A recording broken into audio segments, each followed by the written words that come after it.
भारत का इतिहास, भारत का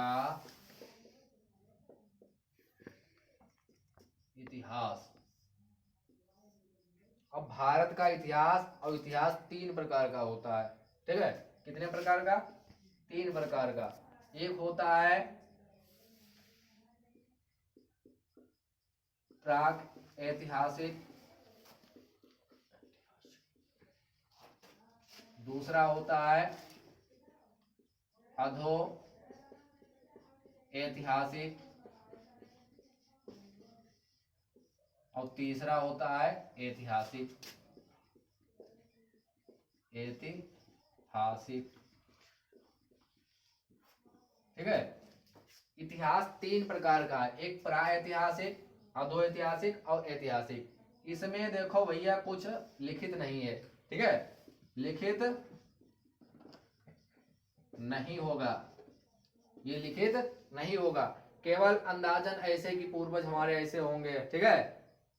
फ्री जंगल में हैंड फ्री घूम रहे होंगे निर्वस्त्र, ठीक है, और शिकार कर रहे होंगे, लाठी लिए, डंडा लिए, पत्थर लिए, एक ही दूसरे को हिरन के ऊपर। तो ये सब इतिहास जो है ये प्राक इतिहास है, ठीक है। इसमें कोई लिखित वर्णन नहीं है, केवल इसकी कल्पना ही की जा सकती है, ठीक है, ऐसा रहा होगा, ठीक है। आग का आविष्कार परापाषाण काल में, पहिए का आविष्कार नवपाषाण काल में, ठीक है। तो ये सब काल है प्राक ऐतिहासिक काल। अधो ऐतिहासिक काल उसे कहते हैं लिखा हुआ है लेकिन पढ़ा नहीं गया, लिखित है, लिखित है लेकिन पढ़ा नहीं जा सका, ठीक है। इनकी लिपि ही ऐसी है, तो पढ़ नहीं पाओगे, कहाँ पढ़ पाओगे, अच्छे अच्छे नहीं पढ़ पाएंगे, इनकी लिपि अलग है, ठीक है। ऐतिहासिक उसे कहा जाता है जो लिखित हो, इतिहास ये लिखित होगा और इसको समझा भी गया है, पढ़ा भी गया है, पढ़ा भी गया है और समझा भी गया है, जिसको हम पढ़ रहे हैं आजकल, ठीक है। तो इतिहास 3 प्रकार का होता है, लिखित नहीं होता है उसको प्राक ऐतिहासिक काल, और जो लिखित होगा और पढ़ा नहीं गया अधो ऐतिहासिक, और जो लिखित है पढ़ा भी जा चुका है, समझा भी जा चुका है, उसको इतिहास काल कहा जाता है। तो इतिहास, भारत का इतिहास को 3 भागों में बांटा गया है, ठीक है। भारत के इतिहास को 3 भागों में बांटा गया है। एक है प्राचीन भारत और दूसरा है मध्यकालीन, मध्यकालीन भारत और तीसरा है आधुनिक, आधुनिक भारत, इस समय जो चल रहा है, ठीक है। प्राचीन भारत, मध्यकालीन भारत और आधुनिक भारत। तो सबसे पहले पढ़ेंगे प्राचीन भारत। कौन सा पढ़ेंगे सबसे पहले? प्राचीन भारत।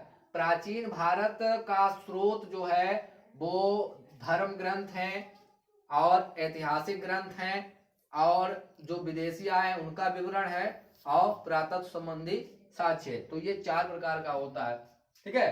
तो सबसे पहले हम चलेंगे कहाँ? जो वेद हैं, ठीक है। कौन से हैं? वेद। ये वेद जो है बहुत पुराने वेद हैं, ठीक है, जिनको कहा जाता है संहिता। क्या कहा जाता है?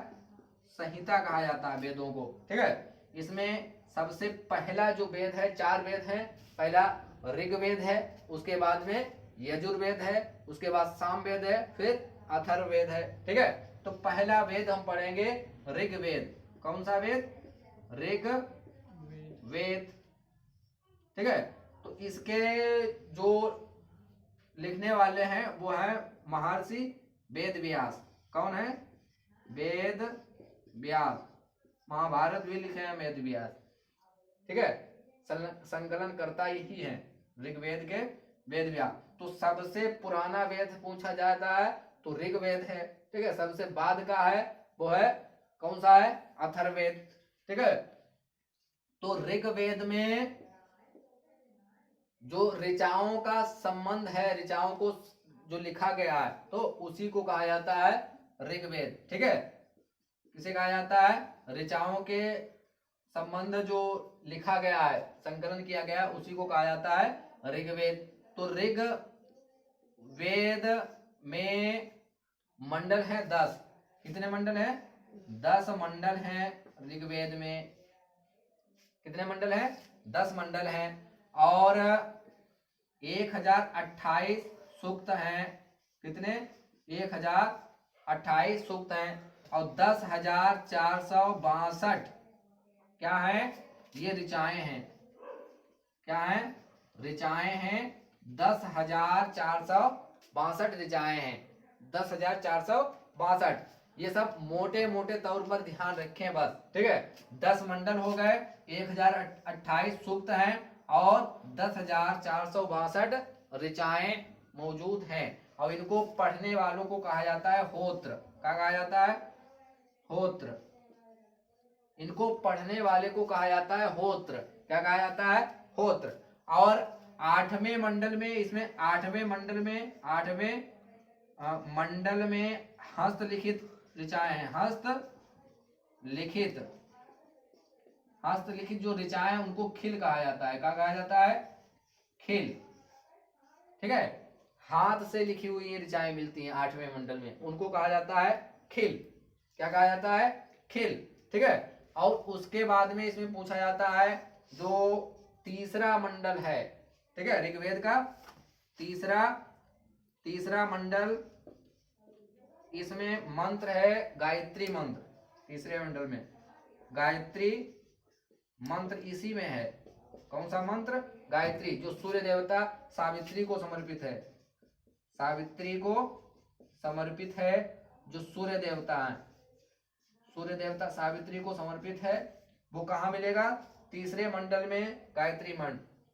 ठीक है। तीसरे मंडल में गायत्री मंत्र है जो सावित्री सूर्य देवता को समर्पित है। ठीक है। और इसमें 10वें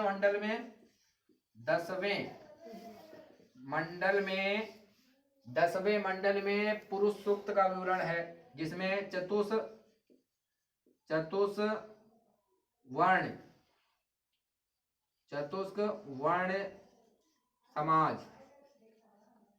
चतुष्वर्ण समाज की कल्पना की गई है। कैसा है? इसमें देखें, 4 मतलब, एक होंगे ब्राह्मण फर्स्ट नंबर पर, सेकेंड नंबर पर होंगे क्षत्रिय, ठीक है, और तीसरे पर होंगे वैश्य, चौथे पर होंगे शूद्र, ठीक है, चौथे पर शूद्र हो जाएंगे। और क्षत्रिय ये ब्रह्मा जी के मुख से पैदा हुए हैं, और जो ब्राह्मण जो हैं ये ब्रह्मा जी के मुख से हुए हैं, और क्षत्रिय ये ब्रह्मा जी के बाहों से, और वैश्य जो हैं ब्रह्मा जी के जांघों से, और शूद्र हैं ये पैरों से उत्पन्न हुए हैं। ठीक है। ये इसमें ऋग्वेद में कहा गया है। ब्राह्मण जो उत्पन्न हुए हैं ब्रह्मा जी के मुख से, और क्षत्रिय भुजाओं से, वैश्य जांघों से, और शूद्र पैरों से उत्पन्न हुए। अब यही समाज धीरे धीरे फिर व्यवस्था पूरी फैल गई समाज में कि ये ऊंचे वाले, ये नीचे वाले, और सबसे नीचे वाले शूद्र।